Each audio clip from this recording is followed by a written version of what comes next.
I remember at one point thinking that nothing was ever going to change for us, and I often believed that you just weren't willing to take ownership for your part of the equation. Welcome to the Blended Family Coaching Show, where you'll discover how to move your step family from just surviving to truly thriving. Grab your headphones and listen in as we share practical, real-life strategies for building healthy bonds, Understanding the kids' perspective, romance and partnership, parenting with great teamwork. and yes, even co-parenting with a difficult ex. We're Mike and Kim Anderson, and we believe with the right tools, every step couple can overcome the common challenges of step family life. Join us for authentic and sometimes comical conversations to discover how you can lead your family with confidence and create the future you really want. Well, hey everyone, welcome. We are really glad to be joining you once again today. Hey, we would so appreciate your feedback on the podcast. All you have to do that is head over to your favorite listening app that might allow a rating or a review. Now, a lot of you are on Apple Podcasts. I know that. All you have to do is when you get to our show, scroll all the way down past all the episodes, and there's a little place where you can choose a star rating out of 5. We would love to see how you would rate us. And even more importantly, if you go just a little below that, there's a link that says write a review. We would love to hear from you to just share exactly what you're experiencing as you listen to the show. Yeah. So would you just go ahead and take just a moment to do that for us today? We would really appreciate it. Yeah, we love to hear from you. Now, in last week's episode, which was our 100th, Woo! Wow. we had a really candid conversation about our personal blended family journey and our marriage, right, honey? And we asked each other some questions that we hadn't talked to each other about. And in the conversation, Mike happened to ask me a pretty pointed question about one specific season. It was approximately 10 years ago in our marriage when we were on the verge of separating and kind of just giving up. And in that season, we probably would have ended up divorced if we hadn't been intentional and committed about working on our marriage. That's right. And that took some hard work to move us beyond that painful, difficult season so that we could actually enjoy where we are now. Yeah, for sure. But what Mike wanted to know is how I was feeling at that point about the work it would potentially take to get our marriage back on track. And my response was that it felt impossible. Yeah. And then he asked me to look back with some hindsight over the past 10 years, and he wondered if the work it actually took to save our marriage and to thrive in our blended family was more or less than I initially thought that it would be, right? That was a good question. And I actually realized that it was not nearly as impossible as I thought it was going to be. It did feel really overwhelming in the beginning when we first decided to focus on our issues and to get through them, work through them. Sure. But looking back now, it really wasn't nearly as much work as I had anticipated or expected. Yeah, you know, I feel the exact same way. Once we got going and we continued to stay the course, things started to fall into place. Yeah. I feel like it gradually got easier. It did. Yeah, we didn't feel stuck anymore, and there were new possibilities for our marriage and really for our whole family. Yeah, it was great. Now, I'm not saying it was easy, though, necessarily, right? It took intentional effort, some energy, of course, commitment, and sometimes it did feel overwhelming, especially in the beginning. But what I thought would take us years of painstaking hard work and counseling was actually only a matter of months for us. And sure, there were moments where it was painstaking hard work. Sure. But for us, it wasn't years and years of that. And it wasn't every moment of every day throughout the process either. No, that's so true. And, you know, when we finished recording last week's episode, we talked about going a little deeper around that feeling of being overwhelmed or even stuck and talk more about what it took to keep us moving forward and also call out some of those things that are not helpful, that can actually paralyze us and keep us from making progress because In the early stages of deciding we were going to invest in our marriage, we did feel overwhelmed with all that it was going to take to work through our issues and our pain and be able to experience something different on the other end. It was overwhelming. For sure. Yeah, yeah. And the feeling of overwhelm is very real. Oh, yeah. And I'd say, for a long time, maybe even a few years, because we were stuck. Yeah. It felt like the work that it was going to take to do all this was going to be really overwhelming. Too much. And when we were stuck there, just kind of spinning our wheels, that was a long and painful season that we could have avoided if we just kind of pulled up our sleeves and gotten to work. Yeah. Would you say that's true? Yeah, we definitely wasted a lot of time. Yeah. And we've worked with many couples who just feel like it's too much work to save their marriage or to make positive changes in the family dynamics. But the good news is, if that's you and you're feeling overwhelmed right now, you're in good company. That's We've right. been there. And we're here to help you get unstuck and move forward. Right. Because if we can do it, we're pretty confident you can do it as well. Absolutely. So in this episode, we're just going to start a 2-part conversation to try and share some ways that we were able to do the necessary work to get our marriage back on track without getting too overwhelmed or stuck in that overwhelm. Because like we both just said, it wasn't as hard as we originally thought it was going to be. Right. And the long-term payoff has really been incredible. We actually went from impossible to incredible, and we want that for you too. Yes. So how about we dive in? Yeah. So before we dive in, let's talk about a word picture that might help you over the next couple of episodes to visualize these concepts that we're going to talk about. Sure. Now, we live in a cozy little neighborhood, and when I say cozy, that means we've got neighbors who are physically close to us on each side. On top of us, maybe. Yes, sometimes too close. That's right. So it's very common to have a neighbor right next to our window when they're out working on their lawn. And when it comes to yard maintenance, the neighbors on either side of us seem to have polar opposite approaches. They're so different. Yep. Now, the family living on the south side of our house are very enthusiastic. Their yard is just impeccable. We often see them out in their yard working together as a couple. They're puttering about, picking weeds, mowing, edging, watering. In fact, they were out there just a few minutes ago. That's right, yeah. But they regularly put in the work it takes to keep their yard not only looking pristine, but it's healthy too. I mean, they're over there hacking off dead tree branches and they're fertilizing, and they've even invested in a hive of bee pollinators, that's right? To yeah. keep everything blooming and beautiful. I think some of them are coming our way. I think so. But, that kind of health and beauty doesn't just magically happen, right? We all know this. And that couple, they work diligently and consistently to maintain their yard. Yep. And the payoff is huge. They spend a lot of time enjoying their yard. They always seem to be smiling as they're out there working as a team. They seem to enjoy it. Yeah, they have a good time. But this isn't quite the same with the neighbors on the north side, right, honey? That's for sure.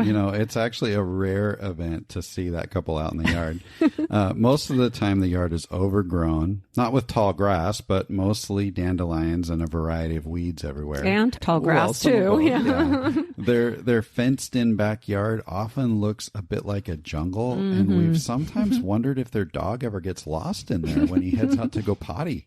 The yard is kind of an eyesore for everyone around them. It's unkept, it's unhealthy.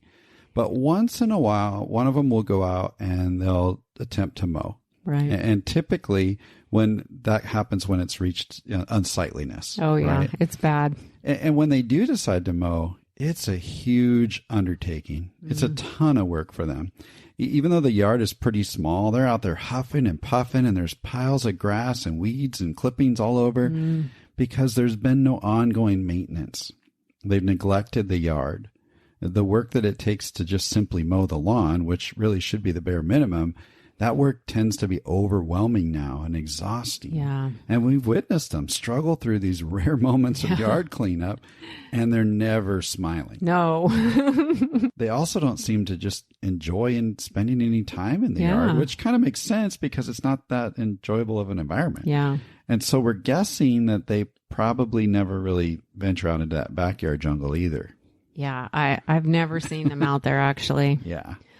All right, so we've got our Southside neighbors with this beautiful, enjoyable yard, and Yep. we'll refer to them as the Sotherbys, Okay. just to keep things simple. That's appropriate. And then we've got the neighbors on the north side of our home, and we'll call them the Northerners. Oh, the Northern Friends. Yeah, Yes. so the Sotherbys and the Northerners. Okay. All right. So now that we have that picture in our mind about two different approaches to yard maintenance, let's talk about the energy and the effort it takes to work through difficult issues and maintain a healthy marriage, and how this work can feel overwhelming or even impossible for many couples. Sure.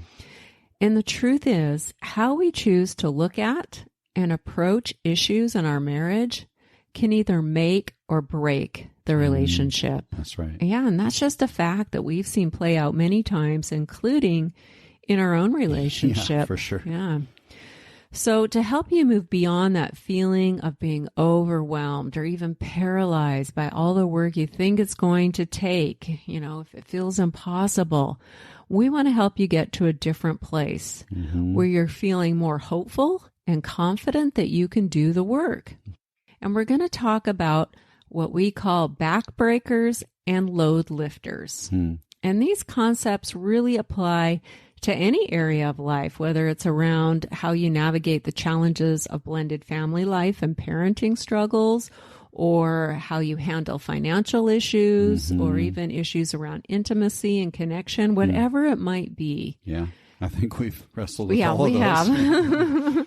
There really are some specific ways that many of us tend to approach these difficult issues. And these different approaches can either break our backs and overwhelm us with a burden we can't possibly carry, or we can find approaches that can actually help to lift the load and get us into a place where we're able to resolve the difficult issues and make positive progress. Yeah, that's good. So it really doesn't matter what the issues are. And we talk about so many different issues and aspects of marriage and family life here on the show. That's right. But today is really about understanding how your approach to your challenges might be breaking your backs and causing you to feel overwhelmed. That's right.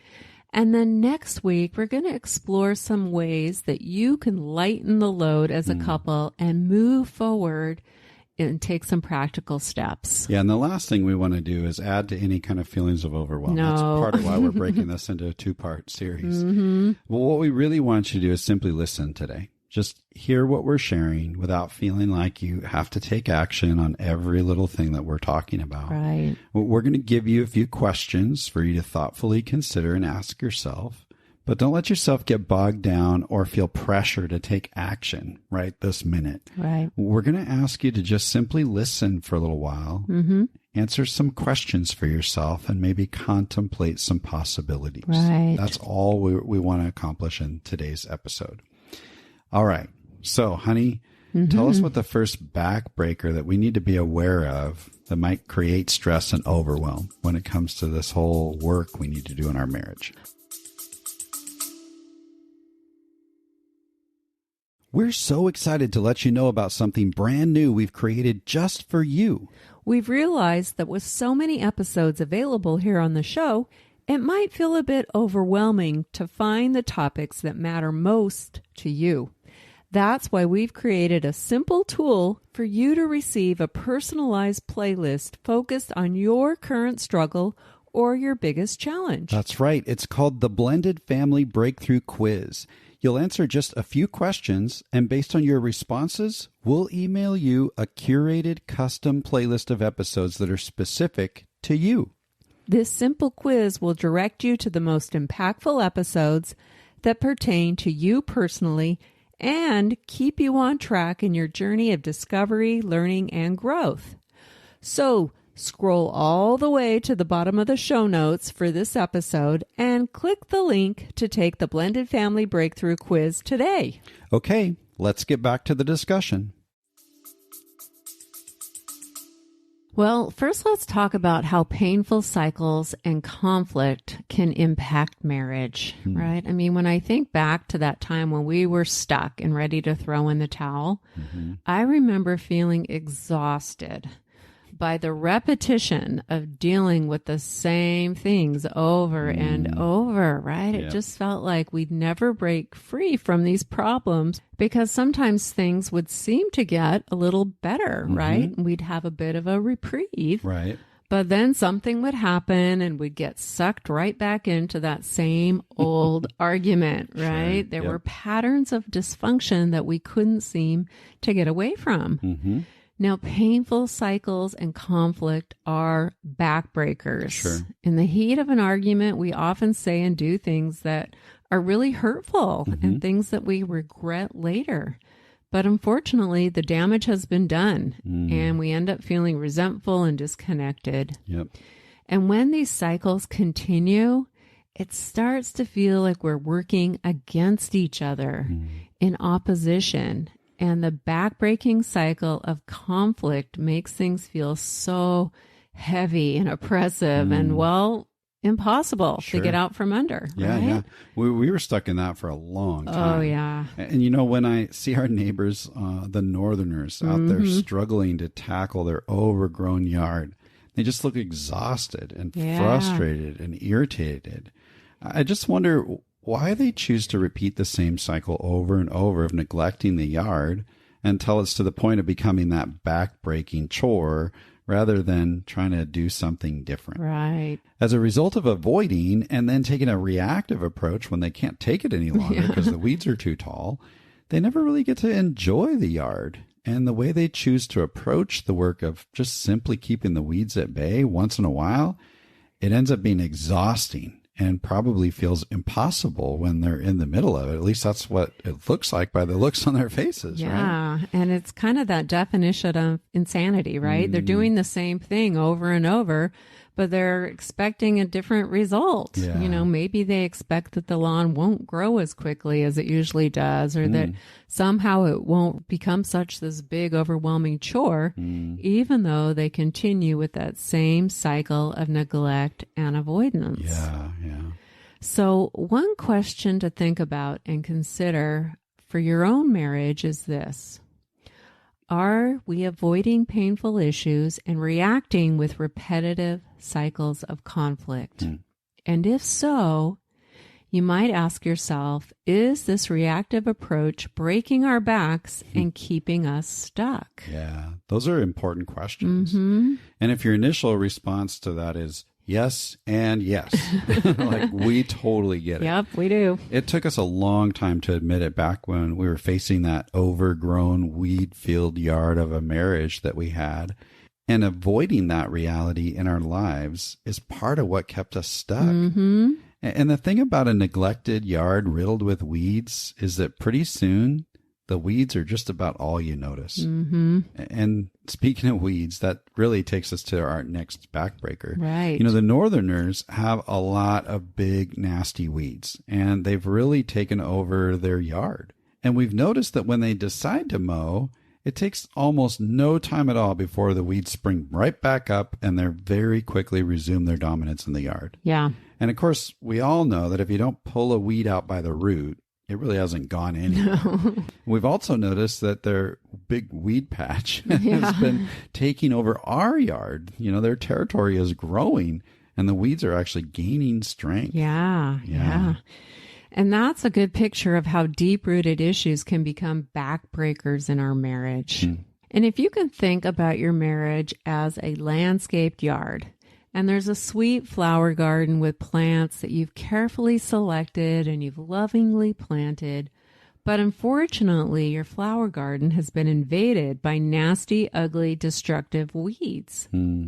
So imagine that you're trying really hard to protect your lovely flowers and keep them growing and producing beauty. So you've decided that hacking the weeds off on the surface with a pair of scissors ought to do the trick, right? But of course, they just keep popping up, and pretty soon the weeds have taken over and the flowers are withering away and dying. Yeah. And now think about your marital and family issues, the weeds that you've been trying to eliminate. Chances are there could be some hurts and hang-ups that are rooted somewhere in your history. But for many of those roots of pain, they could actually predate our current relationship. Sure. In fact, usually they do. Mm-hmm.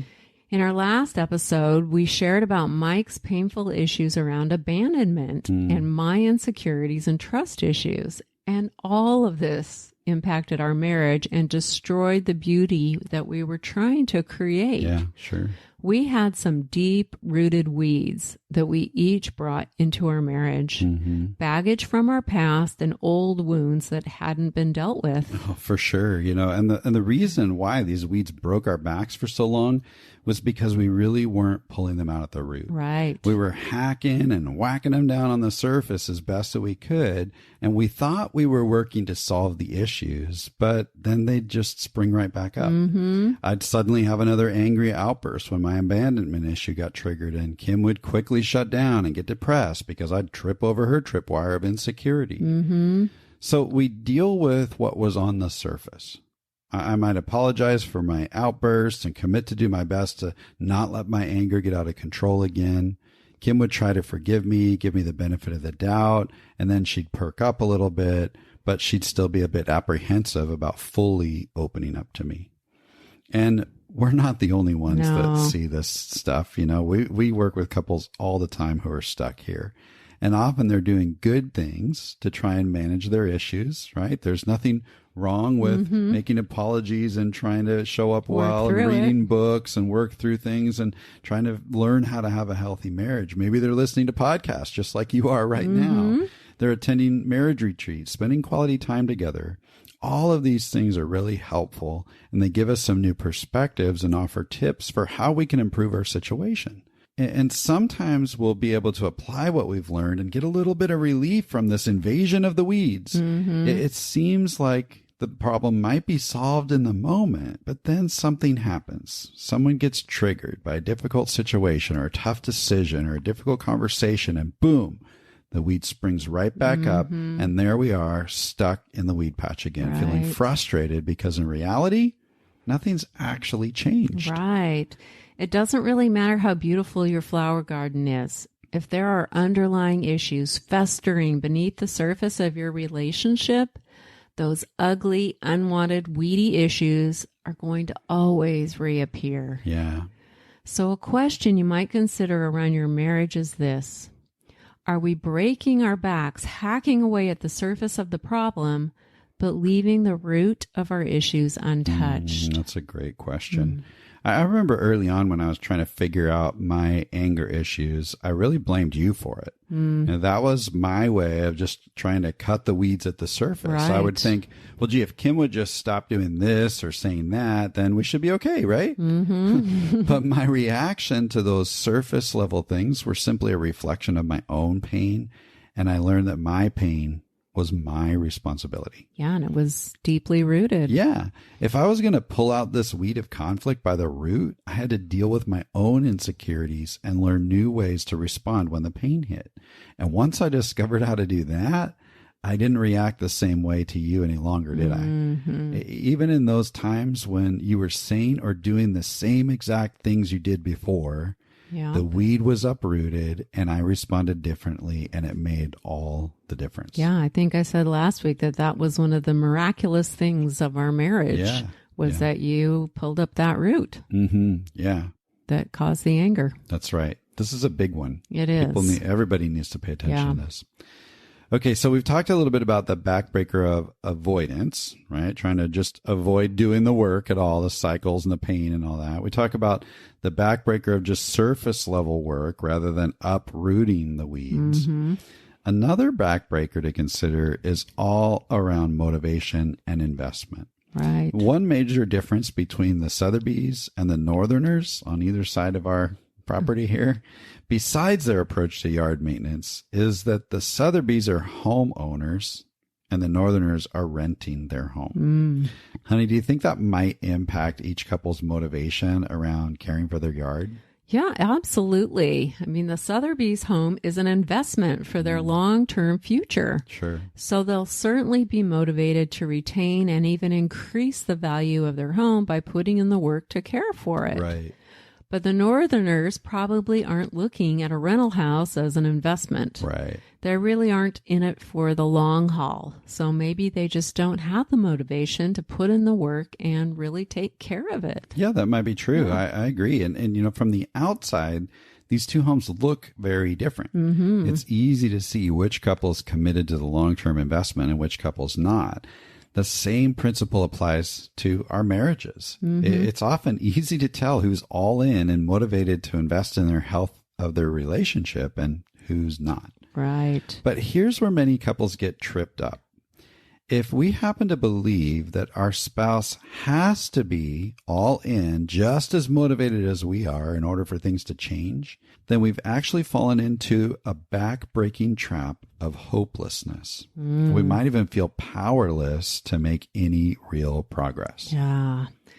In his book called Loving Your Spouse When You Feel Like Walking Away, Gary Chapman says this: have you concluded that your situation falls into the category of hopeless? To believe this myth is to underestimate the power of your own potential. It creates a defeatist attitude within you that stifles positive motivation. So the question we'd like you to consider around this one is, have I fallen into a state of hopelessness because my spouse is unmotivated to put in the work? Yeah. I often believe a lot of things about our neighbors, the Northerners. I have these stories in my head that they're lazy, that they don't take ownership for their responsibilities, and that they'll never change. We're just stuck with this forever. But the truth is, those are all really big assumptions. And I don't really know what's going on at a deeper level than just what I can see. I have no idea. Sometimes we think we know each other in our marriage just like that. Or we think we should know each other, and we make these big assumptions about our spouse. Yeah. I remember at one point thinking that nothing was ever going to change for us, and I often believed that you just weren't willing to take ownership for your part of the equation. And for those of people who are listening, if you haven't heard our story before, Kim was in a state of hopelessness that kept her from putting in the work for a little while. And the truth is that I felt pretty hopeless too. And then one day I remember simply deciding that I wasn't going to give in to that hopelessness. So I told Kim, hey, look, I'm going to go get some support and healing on my own. And we both look back on that moment and realize it was a defining moment of our success. It was just one of us deciding to do something different. It was a simple mindset shift. And that was after years of suffering under the backbreaking belief that we had to both be all in order for anything to change. Right. The truth is, you can respond with a sense of ownership in your marriage with a long-term investment perspective, regardless of where your partner is right now, whatever they're feeling or expressing in the moment. Okay. You can make a difference. Yeah. Okay, let's keep going, and we want to look at one more backbreaker that can leave us feeling overwhelmed sometimes. And for this one, let's consider our own yard maintenance approach. So we talked a lot about the Northerners, and we've talked about the Sotheby's, and we love our neighbors. We do. This year for Father's Day, I got some upgraded yard tools, which I really wanted. I got to pick out a new mower, a new edger, I got a new hedge trimmer. And these purchases were an investment. This type of equipment isn't that cheap. So I was excited, though, to get them and to use them for the first time because the tools that I had been using were 13 years old, and they weren't really the highest quality choices even when I purchased them all those years ago, right? So I've been limping along with them for a long time. And they really weren't doing the job all that well. Yeah, I think some of them were held together with duct tape. Maybe a little bit. Yeah. Some chewing gum in there, something like that, yeah. But what took me by surprise was the difference my new tools made. I mean, they were amazing. It made the work so much easier and a lot faster. Yeah. You talked about that so much. That first day, you were so excited. Like, you were like a kid on Christmas. Yeah. Well, what I've realized is that those old tools just weren't very effective or efficient at getting the job done. Look, I wanted to do good work on our yard. I like taking care of our property and all that. But using outdated, inefficient tools was breaking my back. Once I started using these new tools, suddenly I realized how much easier the work actually was, and my load started to get lifted. Right. The truth is that having a healthy, thriving marriage takes some intentional work. There's just no getting around that, just like it takes to enjoy a beautiful, well-kept yard. And this is true whether you're in a first marriage or blended family marriage, but when you don't have the right tools, the work can feel really backbreaking. Yeah. And you know, one area where we got really stuck, and we know we're not alone in this, is around parenting, right? Couples tend to have different ideas around the expectations for the kids, and they have different parenting styles, and they end up fighting over who's going to get their way when it comes to how we handle issues with the kids. Sure. And of course, this kicks off the painful reality of that trapped teammate and stranded stranger. Yeah. And sadly, these difficult issues often lead to all kinds of dysfunction in the home and, you know, disconnection in our relationship. And then we feel overwhelmed because it's just too much work to try to convince each other or change each other or resolve all this dysfunction going on. Yeah. And these are actually the issues that became the straw that broke our camel's back and almost ended our marriage. Yeah. And if you aren't familiar with the story of our disastrous camping trip, you can go back and listen to episode 51 called Overcoming Discouragement if you'd like to hear more about that. Or you can check out the series on the stranded stranger and trapped teammate experience, which starts with episode 21. And we'll go ahead and put links to both of those in the show notes. But you know, back then, at that point in time, 10 years ago, when we were really struggling, we didn't have the tools we needed to communicate well or to manage our conflict. We just reacted to our painful emotions, especially around parenting. And that really wasn't a productive way to work together or to resolve our problems. We spent years feeling disconnected and working against each other, and not just around parenting, but other issues as well, until we started learning and using the right tools to navigate through our issues and proactively respond in healthier ways. That's right. So the question that you might consider for your own marriage around any difficult issue that you're struggling with is this: do we have the tools we need to solve this issue? And if you feel that you're lacking the tools you need, is this keeping you stuck? Yeah. You know, it's so much easier doing the hard work that needs to be done when you've got the right tools for the job. Yes. That principle is true in so many areas of life. Once you discover the right tool, figure out how to use it, and then you get started, you might find out how much easier and simpler the job itself becomes, just like I discovered when I got to start using those new yard tools. Absolutely. All right, so we've talked about backbreakers that keep us stuck and feeling overwhelmed. And all we've asked you to do today is consider a few questions. Right. So let's recap some of those questions, and we challenge you to just think through those. The first one is, are you avoiding painful issues and reacting with repetitive cycles of conflict? So are you neglecting that yard work and just letting things go, and then getting overwhelmed when it erupts into a big mess, that same old exhaustive, backbreaking mess you have to try to clean up, only to have it happen over again and again and again and again and again. Okay, you get the idea. Doing the same thing over and over and expecting a different result. That's right. Yeah. What's the second question? The second question was, are you mostly focused on the surface of the problem and leaving the core issues or the roots untouched? Do you spend back-breaking energy hacking away at the weeds that are visible, but neglect the roots that are just under the surface, only to have them spring back up and continuously take over your garden? Yeah, totally. And third, have you fallen into a state of hopelessness because your spouse appears to be unmotivated to put in the work? So does your yard look like the Northerners because you've decided that if your partner isn't going to do the work, then you think you shouldn't have to do it either? Right. Meanwhile, things are falling into disrepair, and the work that it's going to take to make it better seems backbreaking. Right. Yeah. And finally, do you have the right tools you need to solve your problems and move forward? Are you trying to do the work with old, outdated tools that are breaking your backs because they aren't getting the job done? Yeah.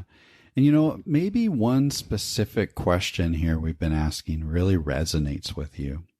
But even if you can relate to all of them, we just want you to pick one to focus on for right now. Don't get in over your head by trying to navigate the Northerner's backyard and getting lost in all of that. Keep your head above the weeds instead by choosing just one of these 4 backbreakers.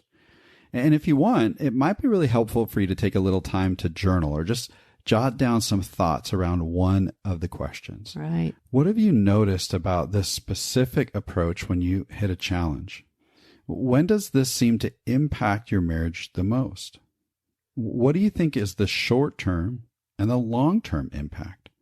Just ponder for a bit and then capture your thoughts. If you think that would be helpful for you to simply acknowledge and process through those unique dynamics, then take some time to do this. You're not trying to fix anything yet or assign any blame or anything like that. And please don't beat yourself up. None of that is productive. We're just getting curious and trying to process a few thoughts that come to mind, and only around one of these 4 backbreakers. Right. And it takes work to enjoy a healthy, thriving marriage. This is true for everyone. Sure. But the work can quickly become overwhelming and backbreaking if you're burdened with dysfunctional cycles of conflict and avoidance, or if you simply don't have the right tools, or if there are underlying issues and baggage from the past, or if your spouse is not motivated to invest in your marriage. Yeah. But what we want you to know is that we've been burdened with all 4 of these backbreakers throughout our marriage. Definitely. And that's why I said that it felt impossible for us to do the work to get through it all. But what we've learned is that it is not impossible. Even if you're feeling like all 4 of these apply to your marriage, there's still hope and there's so much possibility. That's right. And we also discovered that once we were able to identify and get out from under the backbreakers, the work we needed to do wasn't nearly as hard as we thought it would be. That's right. Yeah. And things on the other side are amazing. Yes. And we've got some good news for you. We're not just going to leave you to sit there and contemplate all this. We're going to continue the conversation next week to talk about the load lifters. Right. Those things that can counteract all these backbreakers. So after you've had some time to consider that one backbreaker that resonates most with you this week, in part 2 of this discussion, we'll give you some next steps to help lighten your load, and we'll share how we overcame all 4 of our backbreakers. Right. The goal is to get out from under your backbreaker so that you don't have to feel so overwhelmed, and then the work starts to become more manageable. And when you're free of that backbreaker, you can begin to make real progress. So we're going to give you some practical steps that can move you forward toward that goal. So we'll see you back here next week for part 2. Make sure you don't miss it. But that's going to make today's episode a wrap. Until next time.